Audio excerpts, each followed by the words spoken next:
Good evening and welcome to Mindful Live 304. I'm your host Nathan Springer. Thank you for being here.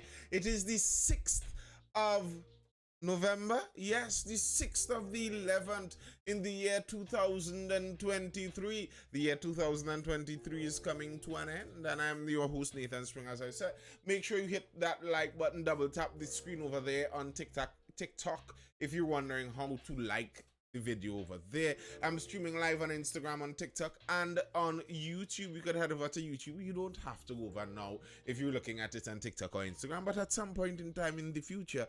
And subscribe to my YouTube channel, Nathan Springer, over there. Make sure you don't miss any of the lives. And if you want to find out what we talk about in previous lives, we're on live 304. You get the gist of how many lives went before. And as per usual, this is brought to you by Mindful Education. I don't always say it, but Mindful Education is the educational institution that I run. You can follow us on Instagram, Mindful with 2 L's on Instagram or Facebook. We offer homeschool style learning pods, small classes for learning stages from preschool go all the way up to CXC. Many of our preschool classes are filling out. The preschool and early primary seems to be the main hit. If you're interested, make sure you get in contact with us. We also offer individual tutoring for more CXC and KEEP subjects. If you're a repeater, if you need that focused attention on any specific subject, you need someone to sit with you and go through the specifics of the subject. Make sure you get it well. We offer that in private tutoring, so get into contact with us. Blessed Night Chambers, greetings, sir. Kervon says, is there mutiny in the UNC? What? Is there some mutiny inside of the UNC? But the truth is, the UNC always faces some difficulties here in Trinidad and Tobago, because the party is not in the winning ways. The party is not in the winning ways. If the party is not in the winning ways, then the critics, and it's as if the vultures come circling. When the party isn't winning, the vultures come circling, and they have good reason too. The problem, though, is that the structure of the UNC and the structure of politics in Trinidad, the UNC is basically a private organization. You could attempt mutiny, but for the most part, in order for mutiny to work, you'd have to actually win Mrs. Prasad Bisessa in the internal polls, which may be very difficult to do. Ronnie asks what we're talking about. Well, we're talking about many different things, Ronnie, but we're starting today talking about TSTT and their leak. The leak that they told us something about that doesn't seem to line up now. Let's jump into that article. Rowley's data leaked in cyber attack. Let's read that again. Rowley's data leaked in cyber attack. Good night, Paul Duncan. Prime Minister Dr. Keith Rowley's identification card number, his driver's permit number, and his passport number have been found to be compromised in TSTT's data breach. The Excel document also has his birth date and a PO box address for him as Prime Minister.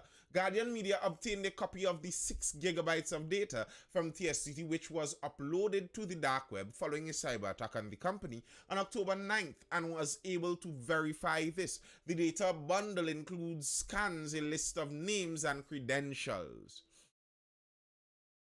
Is just ID number, you're asking, Ronnie? Well, no. It's ID number, permit number, passport number, a PO box also. And who knows if that is all? That's kind of the whole problem, Ronnie. We don't know what is all. And TSTT isn't giving us an accurate view on exactly what that all is. Michelle says 1 million people data leak. We have approximately 1.5 million people. Yeah, not to worry. Chambers says now we are seeing persons posting how to step-by-step search the dark web for all that information. Ronnie asks why TSTT have all that info. Ronnie, because they are your telecommunications provider. Listen, the amount of information that TSTT may have on you if they really want to collate all of it. Bear in mind, all of your internet search is logged. When you run your, you press your CTRL, Shift and N, and you go incognito, they still know. They know all of your searches.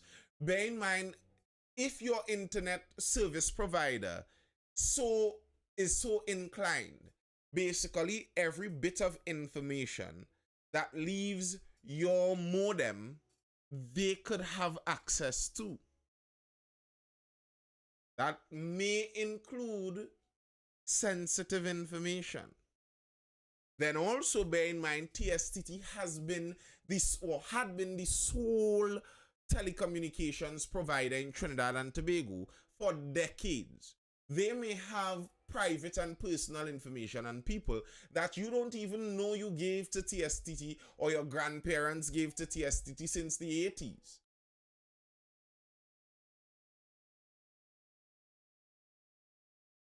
Kevon says strong possibility they have at least some credit card data too. There is a strong possibility. There may be a... So online checking is a no. You see, it's just the risk of the online world. That is the risk of the online world. It's nearly unavoidable unless you don't want to live in the online world, that is. The Prime Minister is one of hundreds of customers whose data has been posted online following the data breach of the telecommunications company. As of yesterday, the data, which contains 1.2 million names, had been downloaded over 13,000 times from the dark web.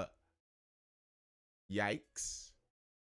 The data has names, home addresses, email addresses, cell phone numbers, birth certificates, passport numbers, identification cards, receipts, internal emails, as well as credentials. Yesterday, Public Utilities Minister Marvin Gonzalez issued a press statement and mandated that the board of TSTT conduct an independent inquiry into the cyber attack on the company. But listen. What's up, Kevin? What's up, Wide Leather? High-level politicians info included in the hack, so maybe now we'll get some answers or recourse. They may get some recourse, but if their info was leaked, I doubt you will get much information to the wide public on it. If the hacker is a Trinidadian police, TSTT should give them well-paid jobs. But the hacker is not a Trinidadian, very likely. It's an international organization. But although the minister is saying he demands an investigation now, that's a change on his tune from last week. I read this article last week, from last week, Monday. Gonzalez, ransomware attack on TSTT, not true.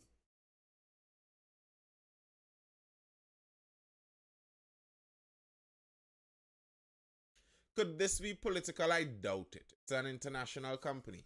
They hacked. There have actually been many hacks in Trinidad and Tobago. And part of the problem that many people are saying is the nature of our legislation, the laws that we have governing the online sphere and online data, online security. We don't have it as a requirement that these companies must tell the customers when their data has been breached. So regardless of how many of these hacks and leaks happen, sometimes we only hear nearly a month after or months after, and they don't give all the information on what happened.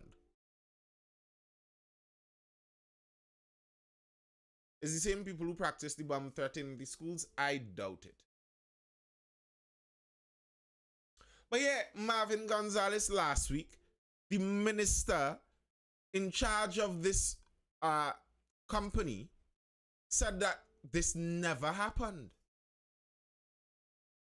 He said it's not true. Just last week, that's what he was saying.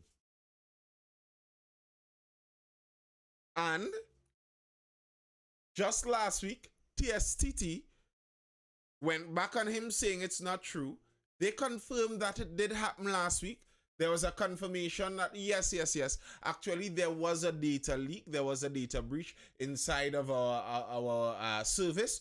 But when they spoke about it, they said that nothing serious was leaked. Let's see if we could pull up that article. TSTT confirms cyber attack. No company, no loss of customer data. This was last week, October 31st.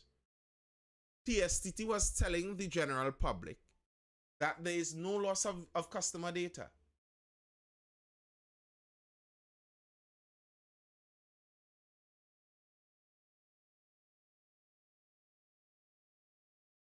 I'm concerned that they truly believe the populace is illiterate or gullible. My concern isn't only that they believe the populace is illiterate and gullible. It's probably worse than that. They don't care because there's nothing you could do. You feel this is another distraction by the government? No. I don't think the government wants this kind of distraction. This doesn't really benefit the government. What do we need to be talking about to create solutions to this issue? Well, one of the solutions that many people are lamenting about is the fact that our laws need to change. Our laws are for the 80s and we're living in 2023. There are countries in the Caribbean where it's a legal requirement. If there is a data breach, you must tell the customers. It's not a law in Trinidad and Tobago.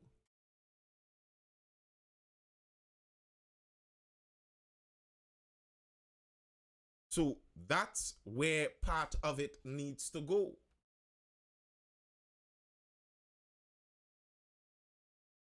Public Utilities Minister Gonzalez changes tune, orders probe for TSTT hack. Yes, man, now he's changed his tune. Let's make sure to get a probe going there. What caused the breach? Cybersecurity experts were divided on what caused the data breach. One who chose to remain anonymous believes that there was an internal link to the job. The dark web isn't like Google where you search for what's there. Unless you know what to look for, you won't find it. And they knew what to look for, he said.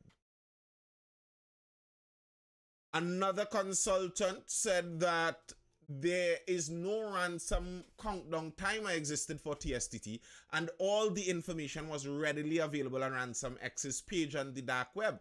This is enough information for mass identity theft and fraud. What we haven't seen so far as of the writing of this are the credentials of the clients that use TSTT systems and platforms. However, this does not mean that they are not present.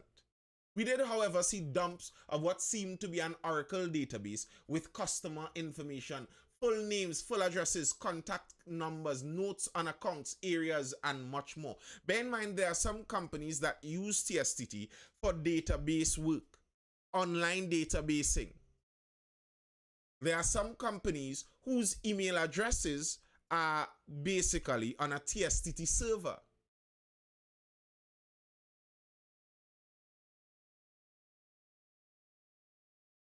Who knows what the link might be between TSTT's servers that were hacked and their home security services?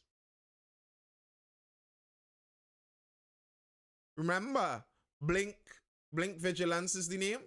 Isn't that TSTT?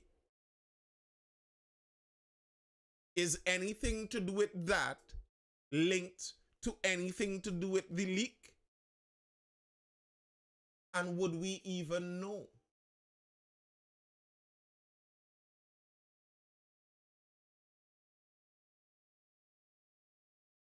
Yes. Wow. Wow is correct. Now some people are thinking about the extent of the ramifications of this. You know how scary it might be if sometime we see a video and someone walks up with a laptop to someone's home, input something in the laptop, and you see all of their security services go down. Then we'd know how scary it really is.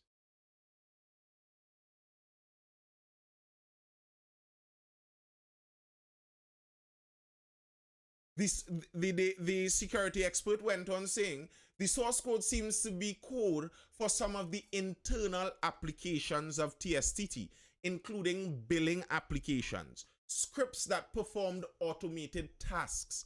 web page code and some credentials embedded in some documents. Listen, if you understand some of programming and some of web design, what is leaked here sounds extremely scary. It's like they got into the whole framework of everything. Internal applications dealing with TSTT's automatic running of their systems. Credentials from websites. So is it that you inputted something securely into a website and now that information is on the dark web? And the problem with a lot of this, as many people are saying, is we don't know. He went on for an organization as prominent as TSTT, storing passwords in plain text in a text file, not even encrypted or hashed, Excel sheets with internal addresses for critical systems and infrastructure along with usernames and passwords. In some cases, even the old passwords are listed, he said.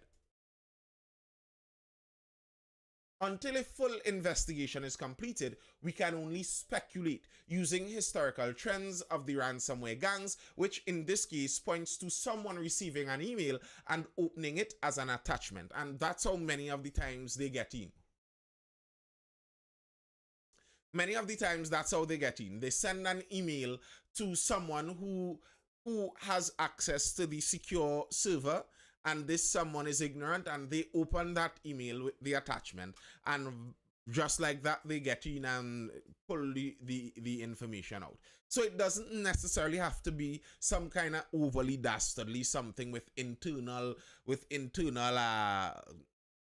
inside job. It doesn't necessarily have to be that. Data probably stored on a regular PHP web page. Of course, RL. That's what they're saying. Good night, J. Chris, over there on Instagram. Sam observed that TNT does not have any legislation in place for cybersecurity breaches, public or private. He went on, and listen to this, people. Listen to this, because this is the very important part. When you're wondering about, well, what do we do going forward and what can we do now? Listen to what has already happened that I'm sure many of us can't even recall. Anyone remember the answer hack a few years ago? This is the cybersecurity expert speaking here. Anyone remember the answer hack a few years ago? We only knew about this because someone leaked it online. If this wasn't released, we probably would have never heard about it. What about Digicel? Did you all know that Digicel was recently hacked? The same people who hacked TSTT hacked Digicel. The AG's office was also hacked.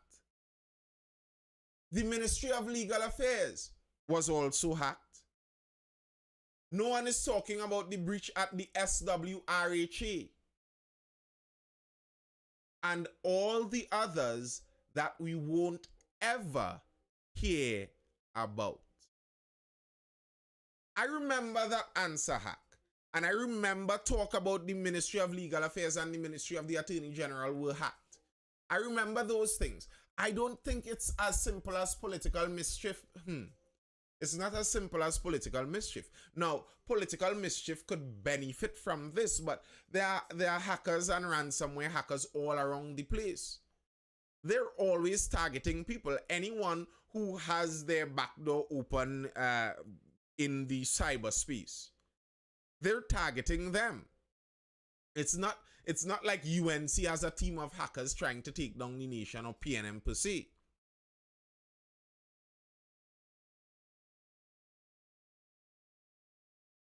And the problem here is we don't have legislation for it. So no one has to tell us anything. What happens is not our business because the law doesn't say that it's our business. Data protection. Managing Director of Privacy Advisory Services Rishi Maraj said customers should be reasonably concerned about the TSTT data breach. While TSTT has stated that no customer passwords, credit card information, or other highly sensitive data was accessed, the breach did expose personally identifiable information. And who is to believe anything that TSTT says? TSTT has already been caught saying things that are not true about this breach already. So who is to believe what they're saying currently is true?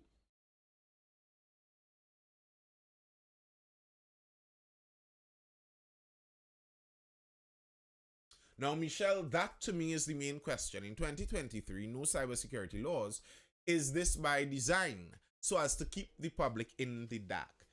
This is more the question to me, because I believe NPCville, nobody wants that. Relax. I believe that the politicians know this too.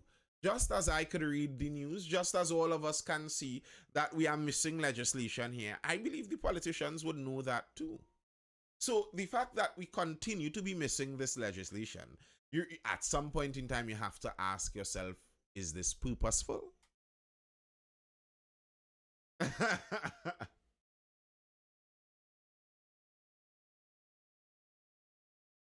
He said from a data protection perspective, there are several considerations. He noted timeliness of communication. There was a significant delay between the date of the breach. The breach happened on October 9th. And TSTT's first public statement was on October 30th. This 21-day gap during which time customers were is concerning.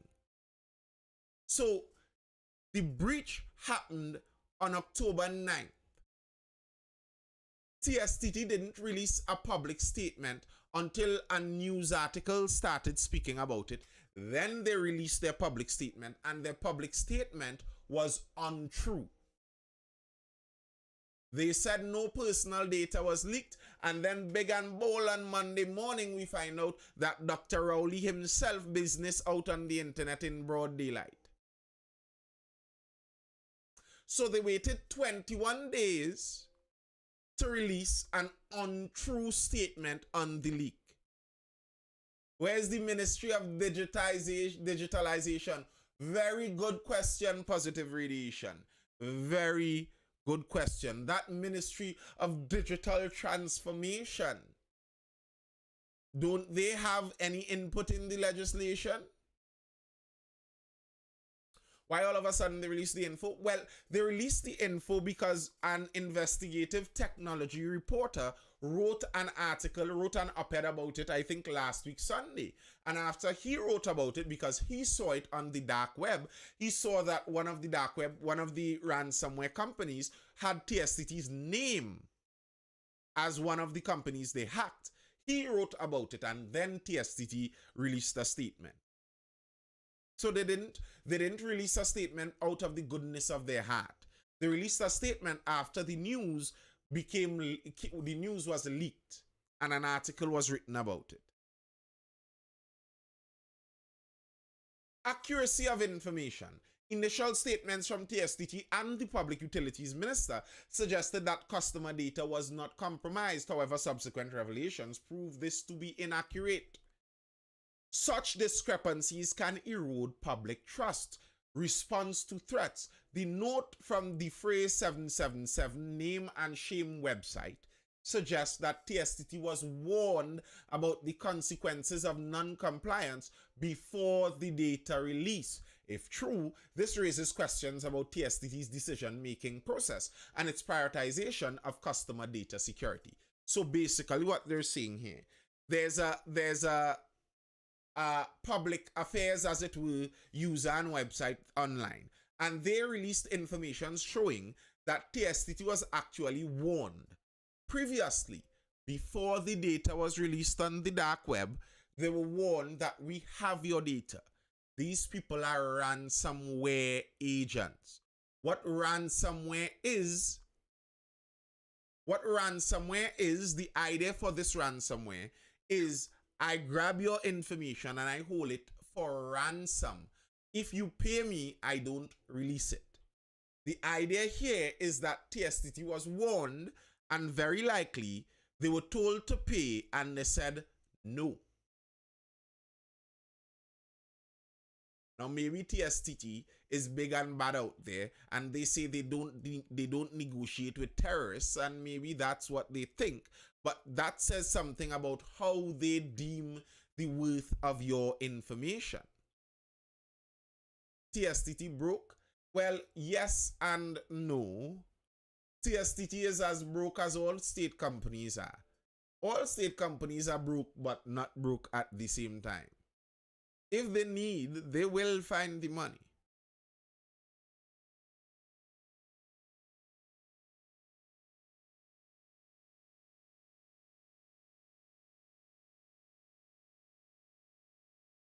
Public perception. The revelation by third-party sources such as the dark web, Informer, and other media outlets before an official acknowledgement from TSTT can further erode trust. It suggests that without external pressure, the breach might not have been disclosed in its entirety to the public. And that seems very accurate to me. I don't think TSTT had much interest in releasing this information to the public unless they were forced to.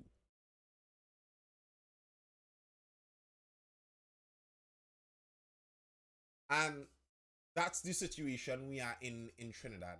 And listen, again, just like I was saying with the camo and the camouflage outfits, and that being part of the laws here in Trinidad and Tobago, the purpose of our legislature, the purpose we vote for our prime minister, well, we don't vote for our prime minister, the purpose we vote for members of parliament are for these people to go inside the hallowed halls of our Red House Parliament and debate words on paper that would be best suitable for our country.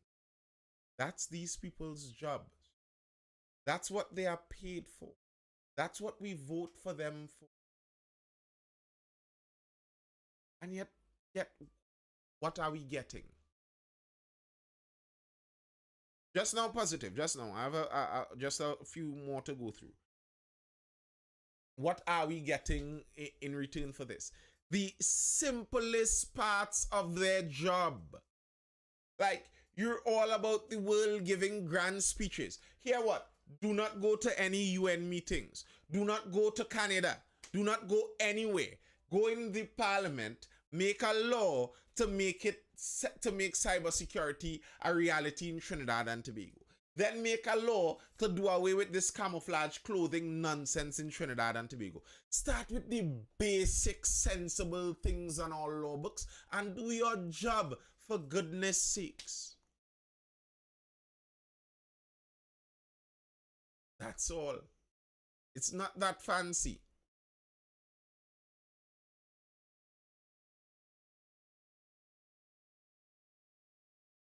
No one sued after Cambridge Analytica was exposed. Everyone just old talk.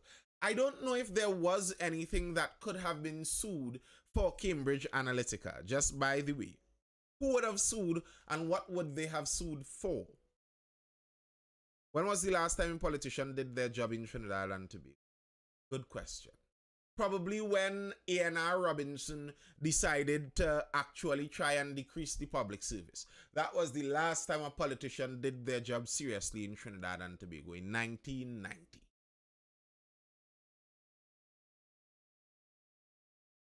Who sold the data to them? Well, that's the next thing.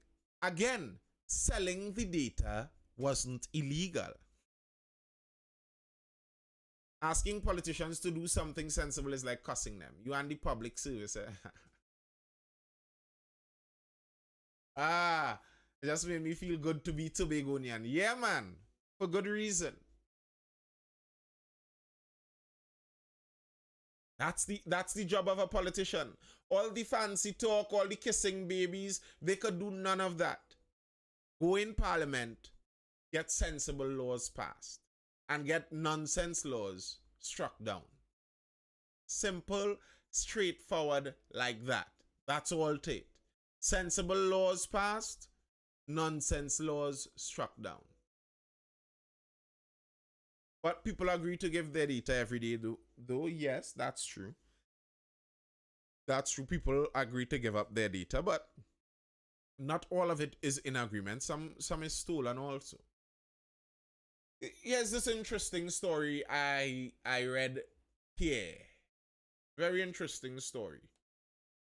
Cop sees pistol after man fires shots to scare bandits. A 69-year-old pensioner believes he might have foiled a crime after he fired shots at two men who tried to attack his wife at Pinal on Friday night. The man reported to police that around 10:30 p.m. he and his wife left their son's home at Clark Road, driving separate vehicles. A short distance away from his home, he saw a silver Nissan Tiida parked at the side of the road, which approached his wife's vehicle as she was about to enter their driveway. The vehicle stopped in front of their gate and two men believed to be of Hispanic descent got out. Afraid for the life of his wife, the pensioner fired shots in the air with his licensed gun, scaring off the would-be assailants. He reported the two men got back into the Tiida and drove off. Plow, plow.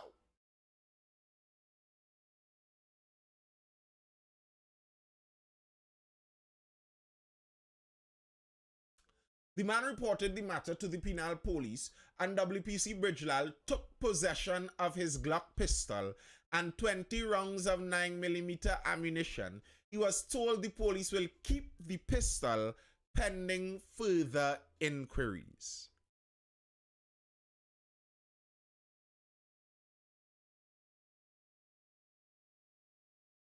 How does that sound?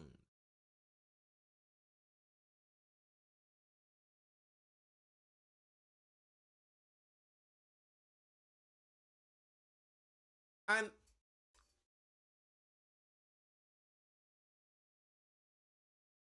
like for me, the only way you could do something like this is if I have multiple guns.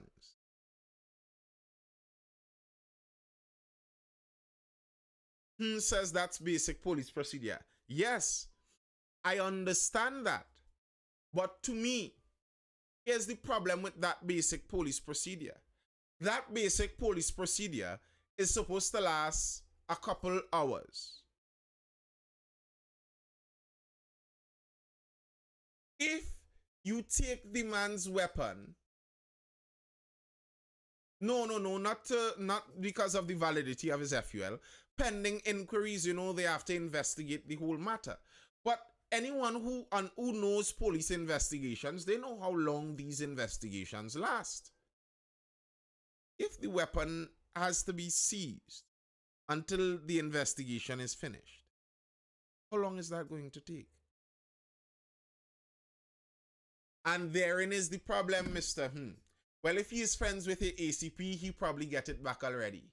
And therein is the problem.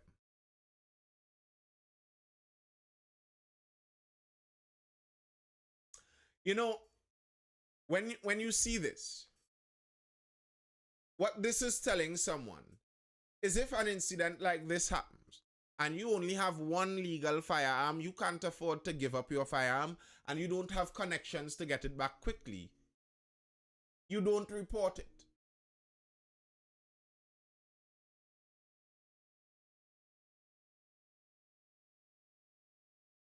You don't report it.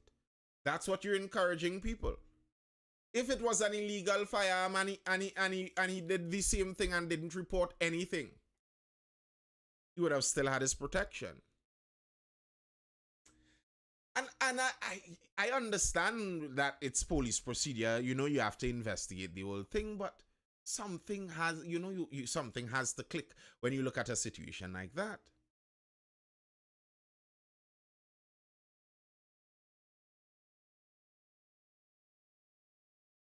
And Trinidad becomes a violent place. 4,719 people murdered in TNT in 9 years. Gun violence part of culture, not going away anytime soon. An article here in The Guardian. And, I urge you to go read the article. The article breaks down quite a bit of information on gun violence in Trinidad. They follow up on some stories that a 9-year-old boy who was shot in Mauve, I remember that story, the boy who was playing football. Thankfully, he survived and he seems to be making a full recovery now. He was shot in his head, stray bullets. And they have a list here of how many people were shot by stray bullets in Trinidad and Tobago. And you see, that's where we're getting so many of the problems. When I look at a lot of the murders in Trinidad, in general, the murders in Trinidad in general do not scare me. The reason they don't scare me generally is because the vast majority of murders in Trinidad seem to be people involved in lives of crime. By and large, people involved in different criminal activities and they're killing each other. And you could be cynical and say, well, if they're killing each other, fine, let them kill out each other. Who has that to care? The problem with that is the violence accelerates. And as the violence accelerates, there is more and more collateral damage. Stray bullet deaths. Data compiled by Guardian Media showed in the last 10 months of this year, 5 people lost their lives as a result of stray bullets, while 5 children were also wounded. The victims were killed either in the comfort of their homes, casually strolling in a public space, or sitting behind the wheel of a vehicle going about their daily business. One of the victims was even a homeless man in Tacarigua.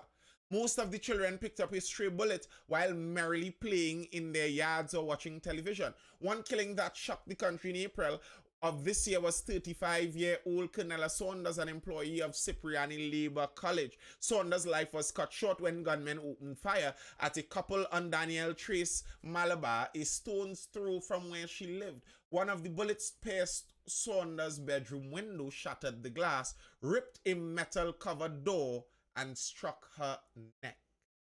Another innocent life was taken was 40-year-old Danmati Harry. Harry, a mother of 4, went to buy food on the Western Main Road in Diego Martin last year when she picked up a stray bullet in her stomach. The youngest to be wounded was 1-year-old Venezuelan baby who was shot in both legs at his Lutu Road El Socorro home by gunmen who kept firing wildly at each other in the district. A 10-year-old boy from Alijan Trace Piaco Old Road, Dabadi, also had to seek medical attention after sustaining a bullet wound in his leg after a hail of rapid gunfire in his community. Comparing 2023 to previous years, there has been a noticeable increase in people dying or being seriously wounded by stray bullets as a result of trigger-happy gunmen.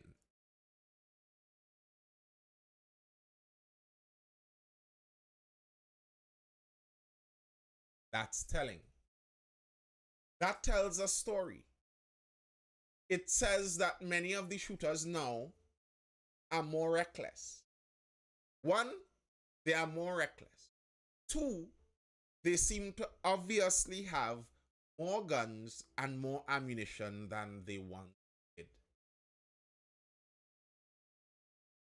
Being that reckless with your gunplay is because there's a surplus of guns and ammunition.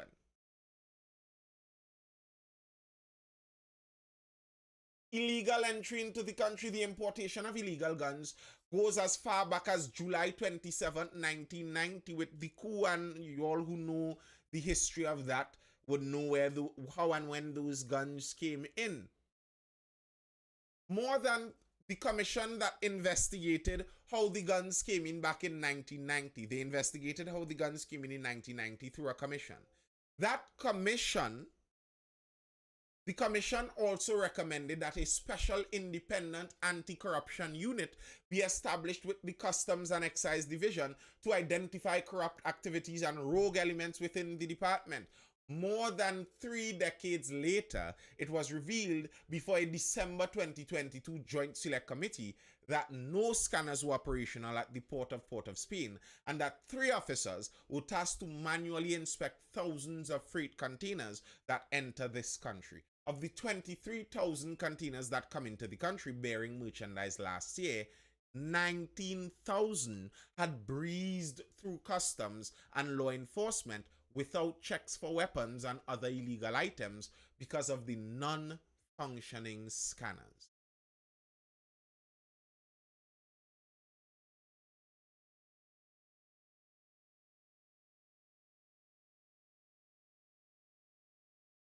Hines, state agencies complicit. Speaking with the media last year, Hines said state agencies had individuals who are complicit in the crime problem, either negligent in their duty or complicit. Corruption is a major problem in this country, and it is impacting the crime situation in a very direct way, he said.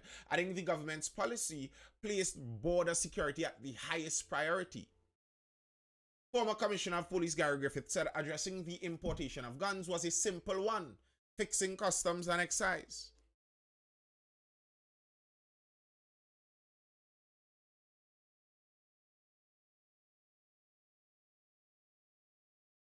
Griffith told Guardian Media that while he was police commissioner between 2018 to 2021, he worked closely with the US Embassy, who shared that most of the illegal firearms entered the country through legal ports and not illegal ports.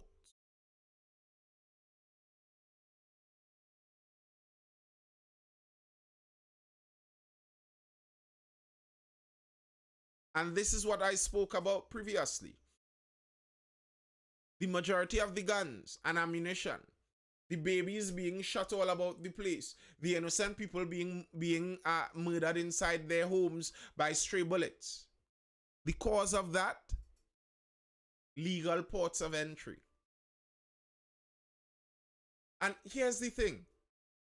If it is a legal port of entry, these things are relatively straightforward to stop.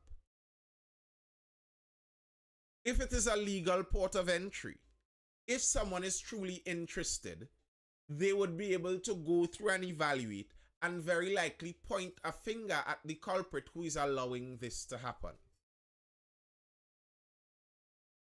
The fact that there isn't that happening says that the complicity isn't only on the port, but there's complicity even in the overseeing of what happens on the port.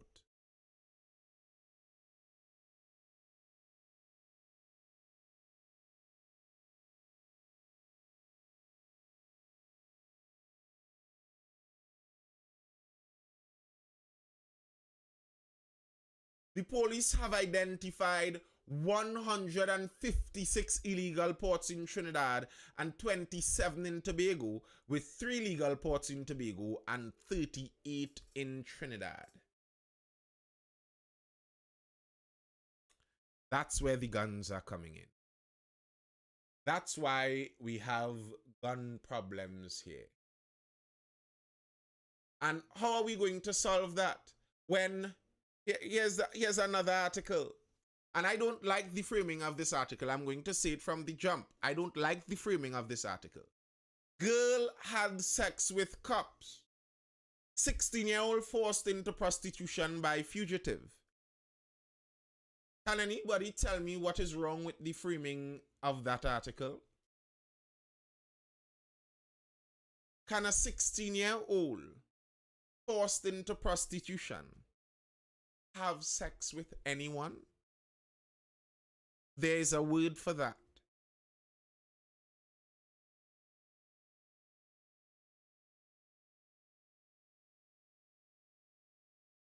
There is a word for that.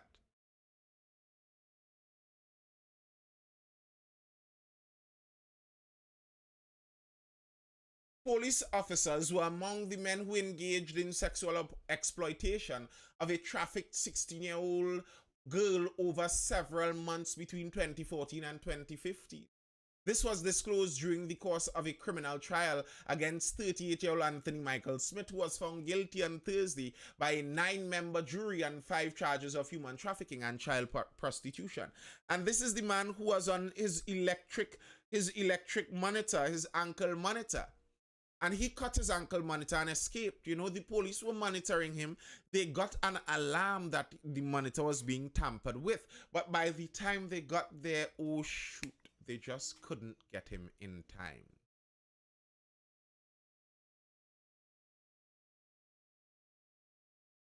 And now you have to wonder to yourself, if the victim is saying customers of this human trafficker included police officers,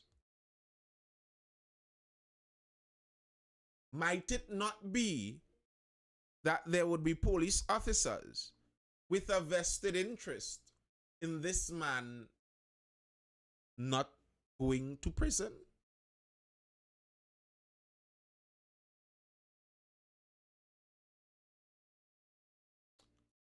It reminds me to some extent of the saga of one Jeffrey Epstein and Ghislaine Maxwell, his whatever you would call that assistant, I guess.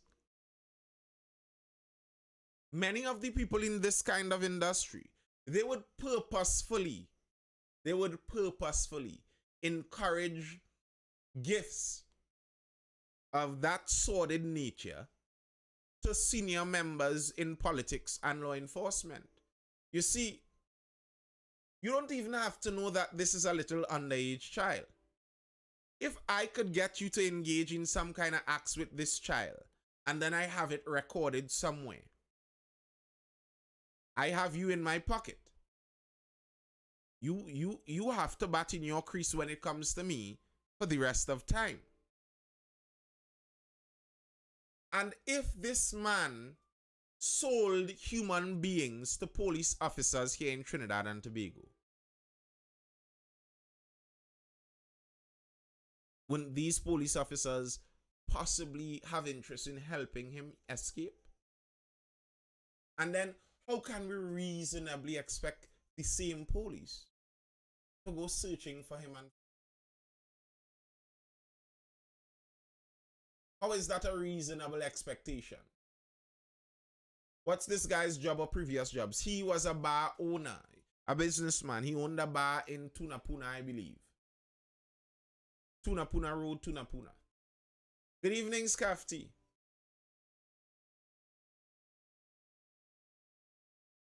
And the young lady who spoke about how she ended up in that business, she spoke about going for a promo girl modeling job and then finding out they wanted a little more than that. She refused the little more to some extent, and then she was encouraged to work at his bar establishment, and he would give her some lodging. And then he needed some help with a very important client, and she helped him once.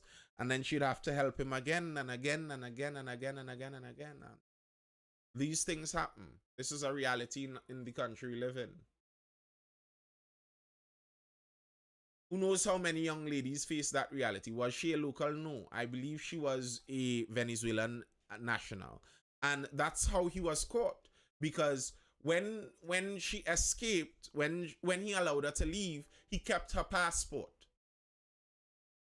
And when the police raided his premises and chased away some of his previous kidnapped victims, it seems like none of them were willing to testify against him.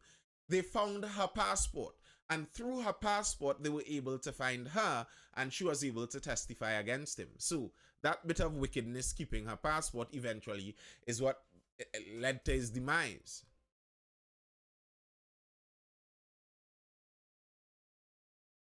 Make a change of their uniform to identify police from thief. I don't think that's going to work to help. I don't think that's how we get that help. Yeah, positive. You still have something to say there, bro? Hope she doesn't have an accident. Me too, Michelle, me too. The good thing is the man is already convicted. So whether they attempt to do something about her or not, the man is already convicted. I guess the problem there would be on the side of the police. So yeah, man. I fortunately had the opportunity to read the Computer Misuse Act, which was the legislation before the Cyber Crimes Act. I want to be devil's advocate a little bit and back on the side of the politicians for a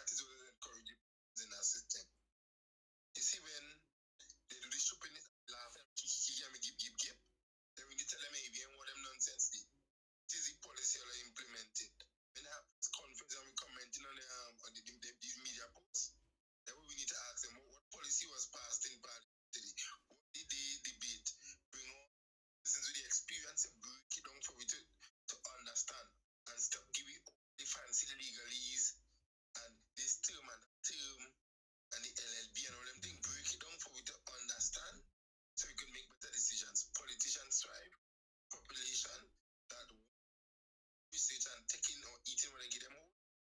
And two, like the nonsense that they enjoy happening to get on a political platform, call people political vagrant and all kinds of story that we just enjoy.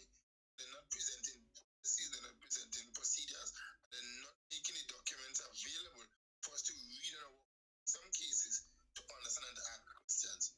I can't tell you when last I've seen the Prime Minister keep a tongue meeting or use a format that we've seen in Tobago where people to come up to the mic and ask you a question. I'll them to tell you, I call you and you're not answering your phone. Give them that space and see what will happen in Trinidad and Tobago. If this or that needs to be adopted, councillors, all the men, the whole governance structure, see if we have a change in Trinidad and Tobago. I agree with what you're saying, but as you rightfully said, that's not in the best interest of a politician. If ignorance is getting me elected, why would I want to educate the people? You know, if I'm being elected with the ignorance that exists, I'm not going to want to provide information to the people for them to not want to elect me the next time. I'm fine with the stupidity as long as the stupidity keeps getting me in power. And that's the position that many politicians find themselves in. And we find ourselves in the strange stance of trying to get politicians to do things that would be against their own selfish interests, which is a hard thing to try to get politicians to do. And that's why the default view of looking at politicians is supposed to be extremely critical. You're right, politicians are not supposed to be like the idea of the celebrity politicians. That's a foolish thing. You're not supposed to hold a politician in a celebrity view. They're not in that kind of position. That's not the position they are put in. What Barack Obama did to the world with that celebrity politician and he's on your side and the people's president, that's nonsense. That did an injustice to the world where lots of media personalities started to get that I am a friend of the regime kind of nonsense.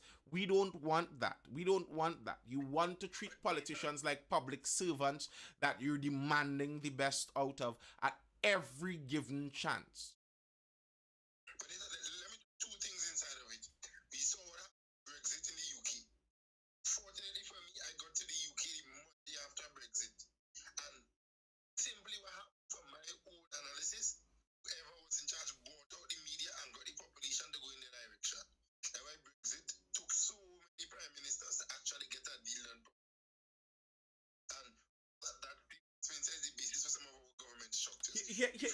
Positive. I'm glad you brought up Brexit because Brexit shows a good example of politics and politicians and how they deal with the people and how the people's opinion is nearly nothing. So the people of the United Kingdom chose Brexit. The people of the United Kingdom of Britain found that of Britain, not the United Kingdom, sorry. The people of Britain found that, listen, this whole European Union business tying us to Europe, allowing free immigration from Europe into our island is not working because Europe is allowing free immigration from Africa and the Islamic countries into Europe, and that's just flowing freely into Britain. And you could see from the protests happening in Europe right now some of the ramifications from that, and those people were not happy about that. And to me, they have a right to not be happy. Just as anyone wants to keep their country for themselves, I find it strange that somehow the Europeans aren't allowed to think like that too. I have no problem with them having that view. And the people of Britain wanted Brexit. The problem is the politicians benefit from globalism. The politicians benefit from that wider connection with the European Union. That's why they wanted to stay. Almost all of the politicians will remain. Here's the reason. Politicians, whether they're on one side or the other, generally come from the same milieu. They come from the same stew. They were educated in elite schools. They went to the best universities. They started in politics from a young age. They made their way up in the political sphere through cut and thrust. So many of them, even if they're liberal, or the politicians kept dragging their feet on it. The people voted for Brexit nearly a decade, it feels like, ago. And up till now, what people intended to happen from Brexit has not been executed because the politicians refuse to execute it. That's political work for you. So it's like the people, it's like we're demanding, the people of, Sylvan regularly says this, Sylvan Trini, who sometimes comes in the live, says that it's the people's fault. The people get to choose what the laws are. But take a survey across Trinidad. Ask how many people, do you want the camouflage clothing laws to be taken off of the books? And you will get the majority of people saying yes. What can happen from that? What's going to happen?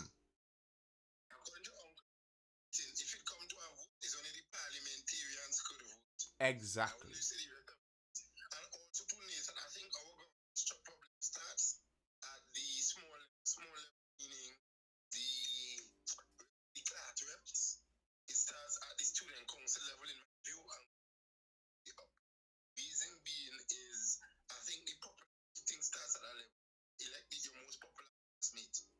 They may not be the best representative because they're the most popular. And so we inculcate that culture from our phase.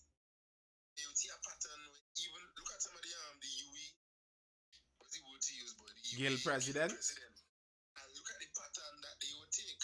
I would not identify any individual because we have a pretty good rapport, so I wouldn't target anybody individually. But look at the pattern, and you're correct for saying that.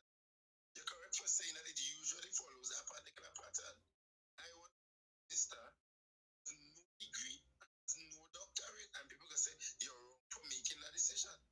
I think he would offer the best for making decisions. Yeah. Because he would want to hear a cross-section before making a decision. You know, positive. Wanting that nothing is wrong with that, and that might actually work out better to some, because I think the credentialism, and PNM has a lot of that. That kind of credentialism, elitism, the running by we want to run the country by the professional class. You know, everyone who's an expert, the expert class tells us what to do. So we get a consultant and these experts, and they're at the top there.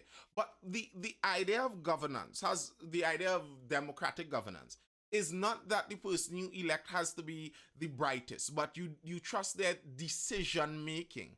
They would find out from the brightest what might be the best choice, and you trust their decision making. So yeah, I agree with that to some extent, that, you know, we don't need that extreme up there. But when you complain about the popularity, that's just the reality of democracy. That's a fault of democracy. Democracy has kind of always been, to a large extent, a popularity contest. There was a statistic since the color television in the United States, no president was not clean shaven or something like that. And it's obvious when people get to see the person they're voting for, they're going to vote for now somebody they find to be a little more attractive. And you look at who gets elected. It's usually somebody taller than average, somebody who has a wife and a family. There are certain things that people want in terms of popularity, and it might not be ideal in choosing a leader all the time, but is just the reality of democracy. Other than that, we have to figure out another way. Maybe go back to the chieftains of old, and the leader has to be the one who could win in physical combat one-on-one, the strongest fighter in the mix. Are you telling me, right? And it's a question I've had for a while. If the lead with chance, you know his story, the journey, we see the transition, we see the organization for. If win chance today is to go for the seat of Prime Minister, I still find it hard to believe that people say he's an ex-con, voting for him because he's an ex-con. And he always only have to baffle him in my government structures. Because yes, he's an ex-con. Yes, we saw the transition, we saw the transformation. Can't an ex-con become a prime minister? Well, here's the thing. I don't believe, and this is my criticism of Trinidad's political system, I don't believe that he wouldn't have been voted for being an ex-con. I think if the PNM took Wayne Chance and put him in Laventille West, he would have won. If they put him in Diego Martin West, Diego Martin Central, Diego Martin East, he would have won. They put him in the St. Anne's, he would have won.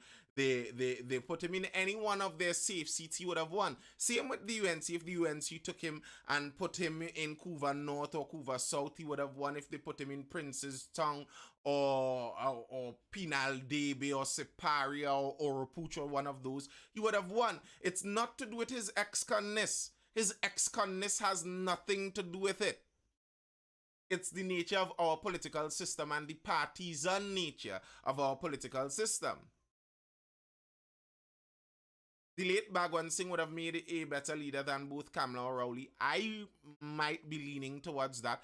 And I am kind of favorable, I am partial to the idea of a business person, someone practical, somebody pragmatic, getting into leadership in the country. Like, to me, one of the people who got into the halls of power and seemed like they had the most interest in getting things done was Action Jack.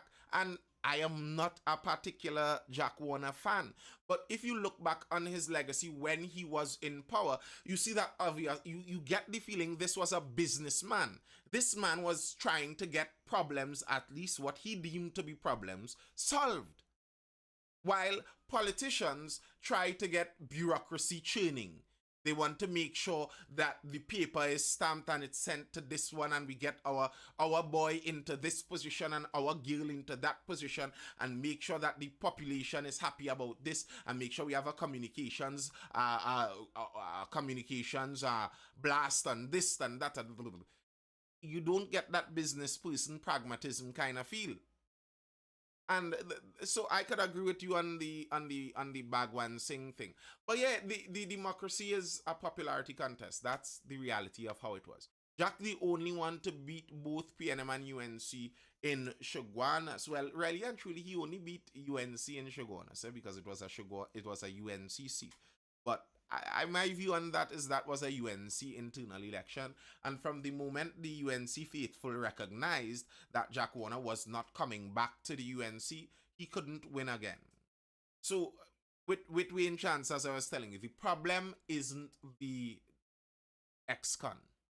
The problem is the partisan politics. The partisan politics that has soaked the very fiber of Trinidad and Tobago. It's soaked through and through. And that's the difficult thing to break there. As I always say, the problem there is anyone elected into governance is more loyal to their party. So the example you gave there, Wayne Chance, and God rest the man's soul, but it's a good example. If he was chosen by UNC to go up for Couva North and he wins, he must understand, he will understand that it's not the people of Couva North who chose him. The people of Couva North chose UNC. UNC chose him. So when he gets into parliament and he is ready to make a decision, his decision would have to be loyal to what the UNC says. If Couva North constituents run up in his constituent office and start to ball up at him, we want you to vote this, we want you to vote that, we don't want you to vote along with the UNC in this, we want you to vote an independent vote on that, he's not going to take them on by and large, because that's not where his power comes from. Come next election, when the screening committee is determining who is going up to be voted for in Couva North, if he did not toe the party line, well, he is going to be out in the political wilderness. But that is not how it works, though, is it? That's not how it works. Also, check all past and present political leaders. None came from deep business background. To some extent, if you think about this, if you're a business person successful in your business endeavors, Are you going to leave your business, your successful business, to enter the political fray, to have people cussing and disrespecting you at every given chance, risking your life? Because very likely, if you enter politics and you start to do things differently, there may be some people who are very financially vested in things continuing in a certain way. Listen, if I was an advisor to Tanti Bagwan Singh before she passed, God rest her soul also, if I was an advisor to Tanti Bagwan Singh, and in the last couple decades of her life, she's feeling, Mr. Springer, I'm feeling to give back to Trinidad and Tobago. I want to enter the political fray. What do you think? I would say, Tanti B, Auntie B, don't do it. Don't do it. Don't do it. Stay out. And it is selfish. Yeah, it is selfish, but you could understand why it's selfish.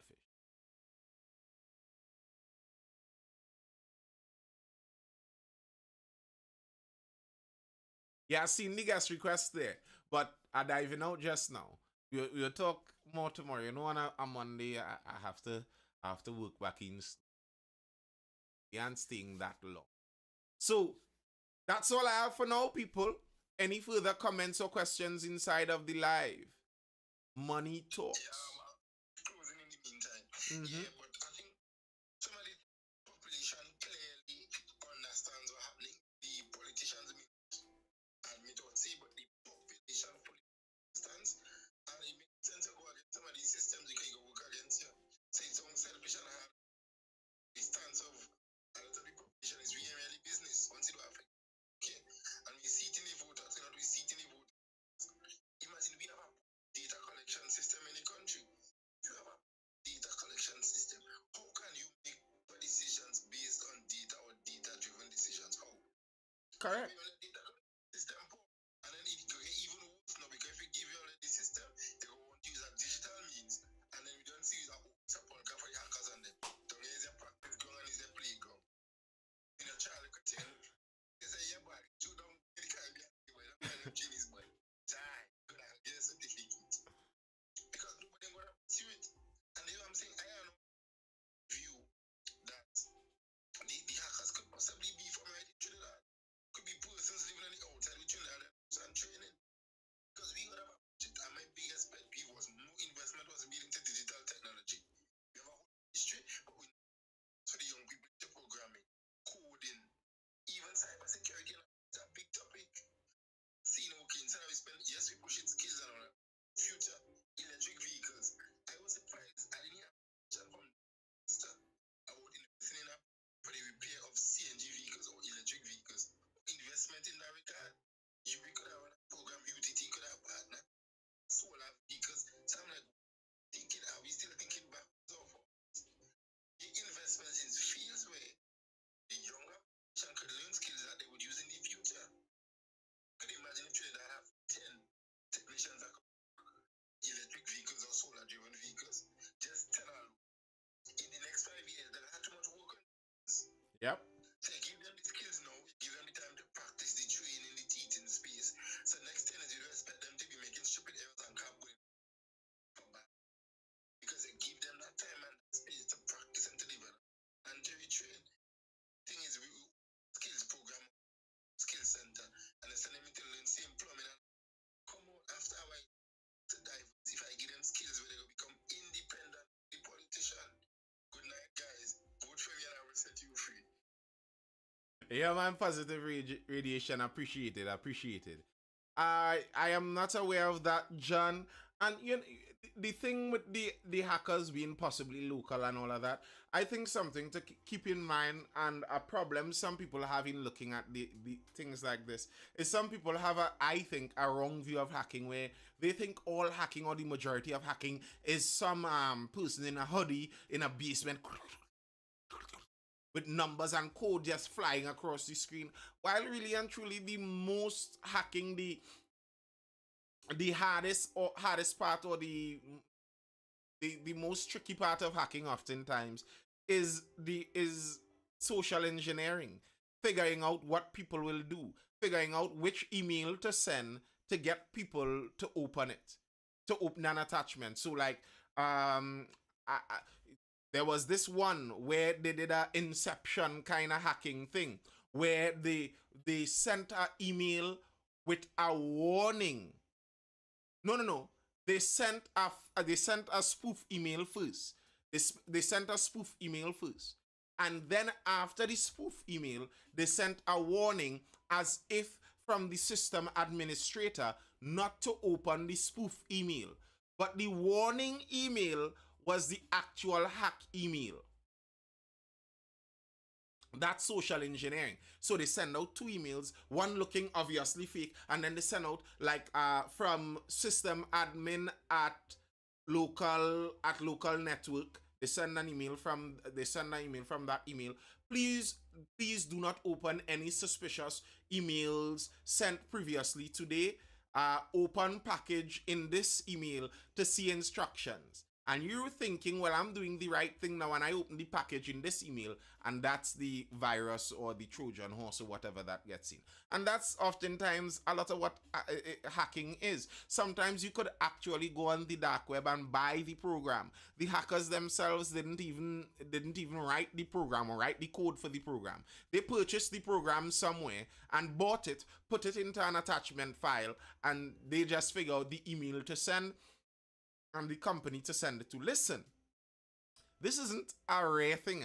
There are companies in Trinidad and Tobago that lose hundreds of thousands on a weekly basis because of some of this activity. You just don't. So it doesn't have to be some internal hack necessarily. Good night, people. Anyway, yeah, Shy. Even if you're passing through, I'm on the way out. Thank you for joining in, people. I hope you're educated, informed, or entertained. This has been the Mindful Life. As Trini Hotep always says, don't be mindless, be mindful. And I will see you guys again for the next Mindful Life tomorrow evening, starting around that 9 p.m. time. Until then, people, hold it down. I'll see you all then. Laters. Peace. I'm out.